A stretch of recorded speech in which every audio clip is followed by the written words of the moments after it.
Hello, everyone, and welcome to Western Governors University. I'm Tony Werneberg with the College of Health Professions. I am a program mentor. Today, we are going to be taking a brief look at how to set up a Word document so that we can complete our performance assessments as efficiently as possible.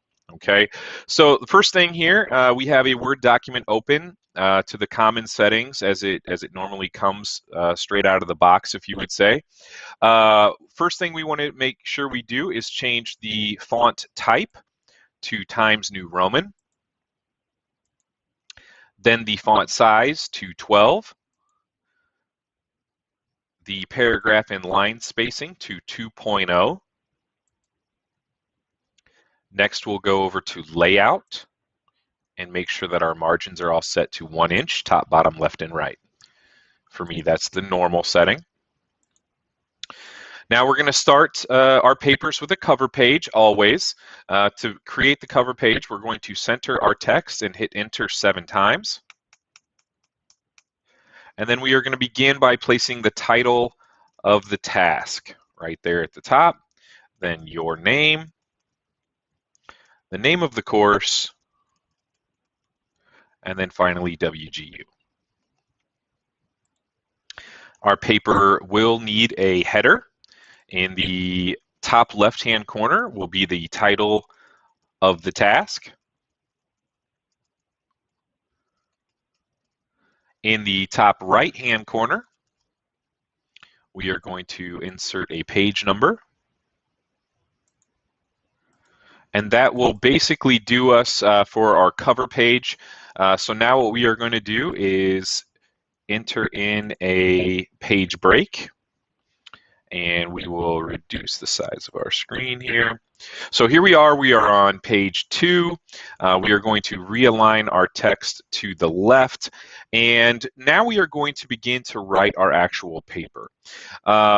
For papers outside of our normal English classes or our C820 course, we are going to try to set up our papers in largely the same way. And what we recommend is actually using the rubric heading that is accompanying your task. Okay, so we'll take a look at a rubric here. And we'll see here that this is the rubric for C799. The first section is titled A1, Impact on Standards. You can review the requirements and other things in another video or on your own, but for our purposes today, we're just going to take this title here, A1, Impact on Standards, and we are going to go ahead and put it right into our paper. So A1, Impact on Standards. Now we are going to hit Enter, we are going to hit Tab, and now we are going to begin to type our response to the questions that are in that rubric prompt. Okay, they do need to be in full sentences, paragraph format, and of course we do recommend that we proof all of our papers using Grammarly Premium, which you can get a very deep discount for as a WGU student. Now, when we reach the end of our paper, we will be working on our reference page. Once again, we are going to insert a page break, and we're going to talk a little bit about reference pages in APA. Now, we are using APA 7th edition, and we do not need to title our reference page. However, there are some rules that we do need to follow. Number 1, they need to be properly formatted, meaning hanging indents, commas, and spacing in the right places. The next thing is that they do need to be alphabetically listed. Okay, and then finally, they need to be 100% retrievable, meaning that the link that is provided in the reference must also be able to take us to the functioning page where you found the information you're citing.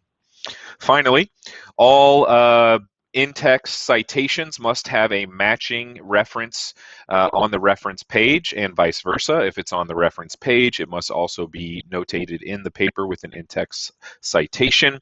So let's go ahead and take a look at what one of these might look like.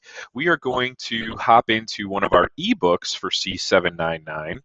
Or healthcare ecosystems. So this is the Health Information Management book, and over here in the right-hand corner, we'll see a very nice little gadget that is included called Citation. We'll click on that.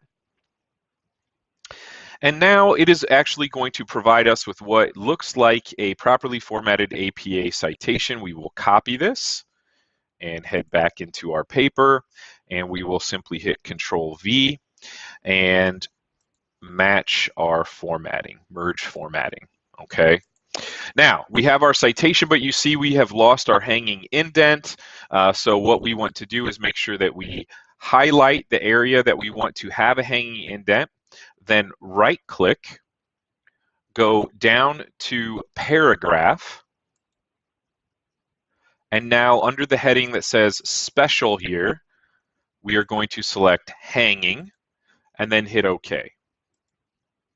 This should now add our hanging indent for us, and we will see that we have a properly formatted, and if we hold down Control,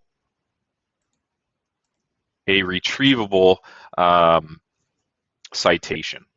So that concludes our discussion today on how to set up your papers. I encourage you to create a template of how to do this and then begin your papers with that template. If you have any questions, make sure to follow up with your course instructors or your program mentor on how to set up papers.